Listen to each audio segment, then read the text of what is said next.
जिल्हा परिषद पंचायत समितीची निवडणूक ही रणधुमाळी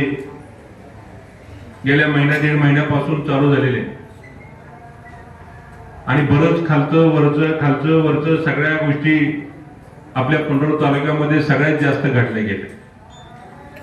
वास्तविक पाहता ही निवडणूक जिल्हा परिषद पंचायत समिती ही निवडणूक आपण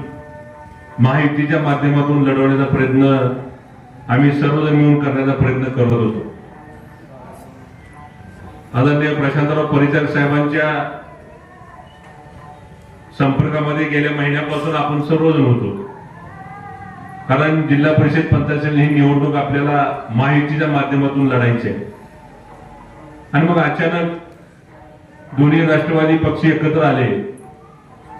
आणि आपण राष्ट्रवादी पक्षाच्या चिन्हावर काही उमेदवारी अर्ज भरले होते आणि अचानक आपल्याला ईबी फॉर्म दुसऱ्या नेत्यांना देण्यात आले आणि मग आपल्या सर्वांच्या वतीनं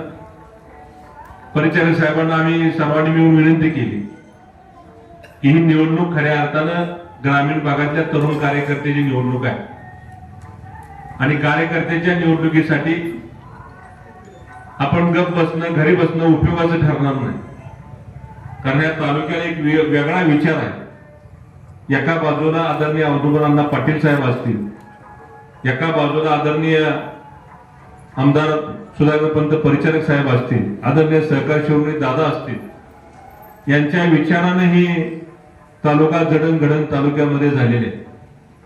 संस्थेच्या माध्यमातून बरंच काही जाणं या निमित्तानं पसरलं गेलेलं आहे आणि म्हणून त्यांचेही सुद्धा सगळ्यांचे गट तट होते, पण असे टोकाचे गट किंवा एकदम विस्कृत करायचे गट तट अजिबात घडत नव्हते। विचाराने ही मंडळी चालत होती आणि तीच भूमिका आम्ही आणि प्रशांतराव परिचारक साहेबांनी घेतलेली। जरी आपल्याला पक्षाने वाऱ्यावर सोडलं असलं तरी पण भारतीय जनता पक्षाच्या माध्यमातून आपल्या कार्यकर्त्याला सन्मानाने जागा देण्याची जबाबदारी या जिल्ह्याचे पालकमंत्री आणि या जिल्ह्याचे नेते आदरणीय प्रशांतराव परिचारक साहेब दोघांनी मिळून पार पाडलेले। त्याबद्दल मी आपल्या सर्वांच्या वतीने मी त्यांना प्रथमतः धन्यवाद देतो, कारण आताच खाडेंनी सांगितलं, खाडे सुद्धा इच्छुक उमेदवार होते, पण जिल्हा परिषदला आपण पळशी गावामध्ये लोखंडीताईंना उमेदवारी देण्याचं आपण ठरवलेलं होतं आणि त्या माध्यमातून ती उमेदवारी त्यांना पडली असल्यामुळं बऱ्याच परिचारक साहेबांच्या कार्यकर्त्यांना माघारी घ्यावं लागली आणि शेवटी ही एकत्रीकरणाचा कार्यक्रम आहे आणि म्हणून कुणाच्या वैयक्तिक अस्तित्वाची निवडणूक नाही, तरी जनतेच्या अस्तित्वाची निवडणूक आहे आणि हा डोळ्यासमोर आपण सर्वांनी ठेवलं आणि म्हणून त्यांनी जिल्हा परिषद पंचायत समितीमध्ये काय आपल्या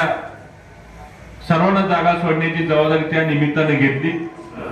काही ठराविक लोक नेते मंडळी येतील, काहीतरी वेगळा अपप्रचार करून जातील, पण त्यांच्यावर विश्वास न ठेवता विकासाच्या मुद्द्यावर ही निवडणूक आपण सर्वजण मिळून लढतोय आणि त्यासाठी विकासाचा मुद्दा डोळ्यासमोर ठेवून आपल्यावर विश्वास न ठेवता आपण सर्वांनी मिळून जिल्हा परिषद पंचायत समितीचे उमेदवार हे तिन्ही उमेदवार आहेत, या तिन्ही उमेदवारांना महायुतीचे उमेदवार भाजपचे उमेदवार या माध्यमातून उमेदवाराचं चिन्ह आहे कमळ। कमळ या चिन्हाच्या समोरील बटन दाबून त्यांना आशीर्वाद स्वरूपी मतदान द्यावं एवढीच विनंती या निमित्तानं करतो आणि मी थांबतो। जय हिंद, जय महाराष्ट्र।